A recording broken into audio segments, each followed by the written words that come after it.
Madame la Présidente, il est urgent d'agir. La situation dans les lycées de la région devient tout simplement ingérable.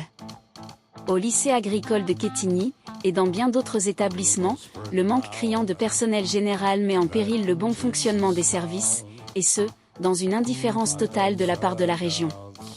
L'absentéisme explose, principalement en raison d'arrêt maladie, et que fait-on? Rien, ou presque.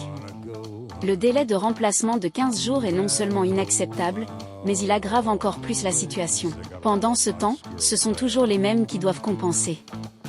Les agents valides sont pressés comme des citrons pour pallier l'absence de leurs collègues, pendant que ceux qui sont en restriction médicale, incapables d'assurer certaines tâches, plonge, self, port de charge, se retrouvent dans une impasse.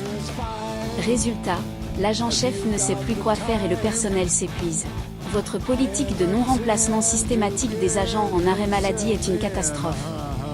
En refusant d'anticiper et de prendre des mesures adaptées à une réalité évidente, un personnel vieillissant, de plus en plus limité physiquement. Vous ne faites qu'accentuer les problèmes.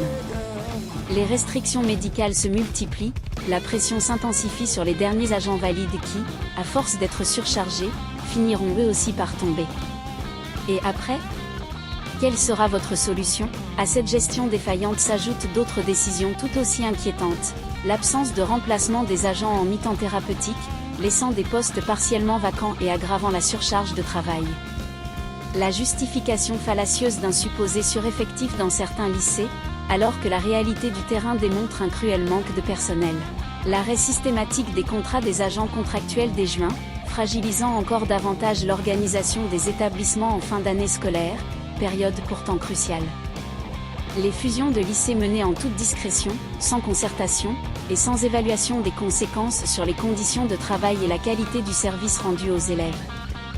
Je me permets également de vous rappeler que l'article 4121-1 du Code du travail impose à l'employeur d'assurer la sécurité et de protéger la santé physique et mentale de ses agents. Cette obligation légale est claire, si elle n'est pas respectée, elle expose l'employeur à des sanctions. À ce jour, les conditions de travail dans les établissements concernés sont loin de répondre à ces exigences. Le manque de personnel, la surcharge de travail et l'épuisement des agents constituent une mise en danger évidente.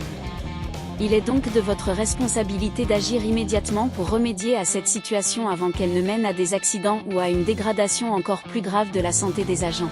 Nous attendons des mesures concrètes et immédiates, ainsi qu'une réelle prise en compte des difficultés rencontrées sur le terrain. Cette situation ne peut plus durer. Dans l'attente d'une réponse rapide et surtout d'actions efficaces, veuillez agréer, Madame la Présidente, mes salutations distinguées. La FSU territoriale du Conseil régional de Bourgogne-Franche-Comté.